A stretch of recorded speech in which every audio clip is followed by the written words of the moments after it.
Martes de la 16ª semana del tiempo ordinario. Lectura del Santo Evangelio según San Mateo. En aquel tiempo estaba Jesús hablando a la gente, cuando su madre y sus hermanos se presentaron fuera, tratando de hablar con él. Uno se lo avisó: «Tu madre y tus hermanos están fuera y quieren hablar contigo». Pero él contestó al que le avisaba: «¿Quién es mi madre y quiénes son mis hermanos?».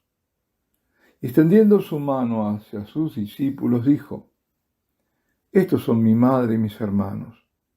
El que haga la voluntad de mi Padre que está en los cielos, ese es mi hermano y mi hermana y mi madre». Palabra del Señor. Bien, antes de entrar en el tema del Evangelio, que como siempre, para dar una nota temporal, el pasaje en consideración, es decir, la perícopa, suele comenzar diciendo «en aquel tiempo». Es útil entonces saber qué había ocurrido antes. Así que repasemos los acontecimientos. Estamos en el capítulo 12 de San Mateo, que recordarán comenzaba con las controversias sobre el sábado de Jesús con los escribas y fariseos, quienes acusaban a los discípulos de hacerlo indebido en sábado, porque recogían espigas para comérselas. Y la respuesta del Señor. Luego, diríamos para cargar aún más las tintas, la curación que Jesús hace, siempre en el sábado, de un hombre con la mano paralizada. Los fariseos entonces deliberan para matarlo. Jesús se va de allí y sigue su camino enseñando, sanando, liberando de espíritus inmundos. Ante la evidencia de la liberación de un sordo mudo, y eso no fue leído en estos días, los fariseos cometen el gravísimo pecado contra el Espíritu Santo de atribuir el poder divino de Jesús al príncipe de los demonios. Dicen que es por Belcebú que el Señor expulsa a los demonios. Jesús es determinante en sus palabras. «Os digo que cualquier pecado o blasfemia serán perdonados a los hombres, pero la blasfemia contra el Espíritu no será perdonada». Y también dice: «El que no está conmigo está contra mí, y el que no recoge conmigo desparrama». Pues ya no caben neutralidades, términos medios. Nunca los cupo con Jesús, nunca.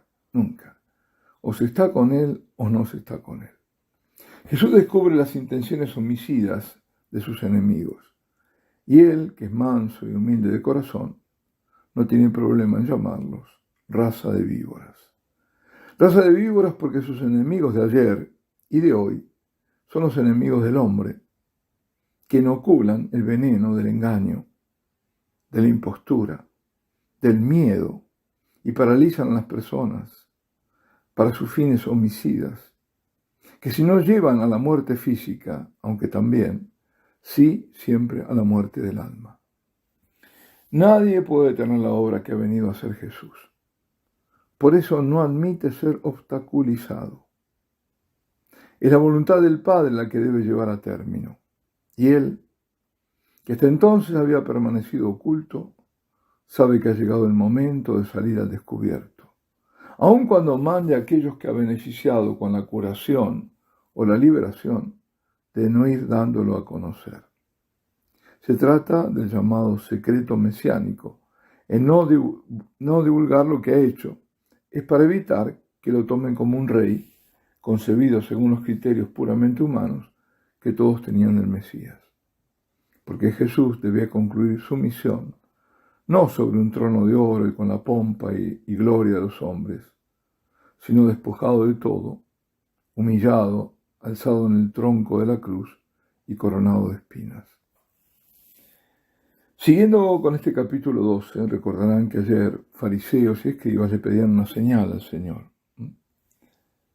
Jesús responde con el juicio a aquella generación malvada que pedía señales y de nada servían esas señales. Pues dijo algo más que ayer ni hoy es mencionado. Les dijo: Cuando el espíritu inmundo sale del hombre, anda vagando por lugares áridos en busca de reposo y no lo encuentra. Entonces dice: volveré a mi casa de donde salí. Y al volver la encuentra deshabitada, barrida y arreglada. Entonces va y toma consigo otros 7 espíritus peores que él y se mete a habitar allí, y al final de aquel hombre resulta peor que el comienzo. Así le sucederá a esta generación malvada. Vemos el contexto. Lo está diciendo todo eso, ¿no? Lo que está diciendo es que podrán liberarse momentáneamente del mal.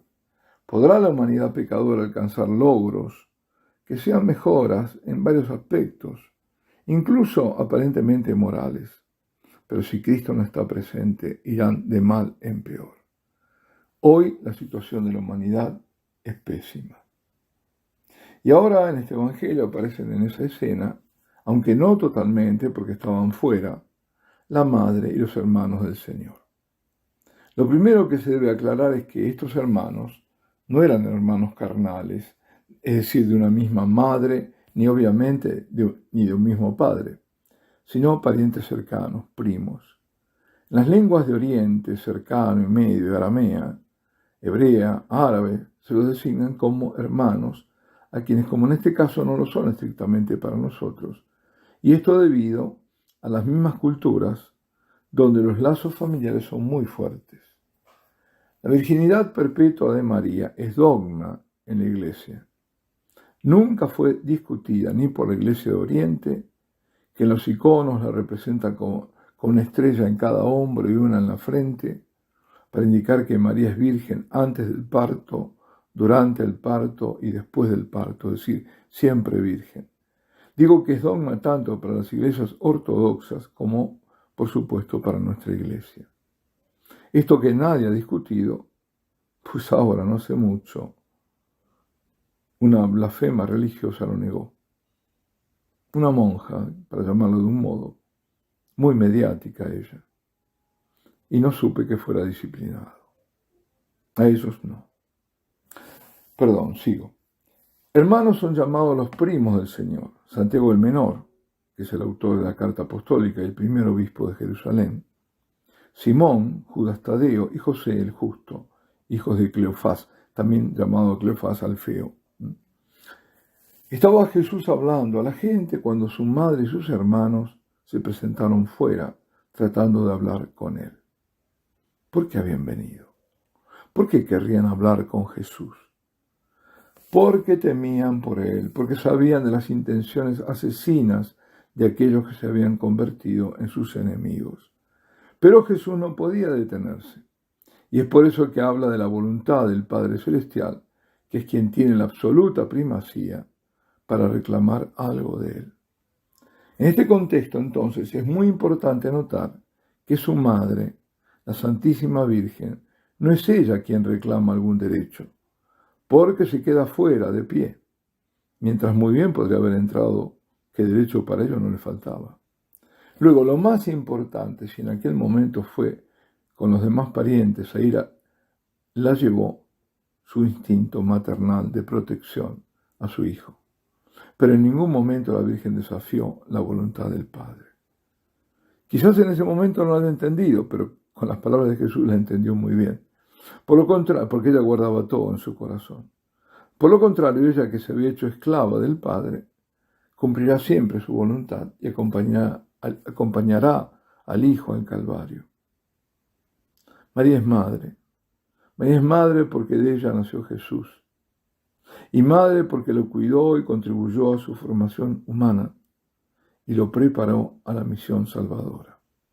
Madre por voluntad del Hijo, una con la voluntad del Padre, a la que ella dio pleno consentimiento, nos engendró a nosotros en la cruz. Esta madre. Cuando Jesús le dice a Juan, y ahí a tu madre, y con él nos lo dicen a todos nosotros, he aquí a quien en todo hizo la voluntad de Dios. Por eso María es nuestra madre y siempre, absolutamente siempre, la madre del Señor. Señor, haz que bajo el ejemplo de la Santísima Virgen y Madre tuya, que siempre hizo la voluntad del Padre, colaboremos fielmente al misterio de la salvación. Alabado sea Jesucristo y Ave María Purísima. Y la bendición de Dios Todopoderoso, Padre, Hijo y Espíritu Santo, descienda sobre vosotros y permanezca para siempre.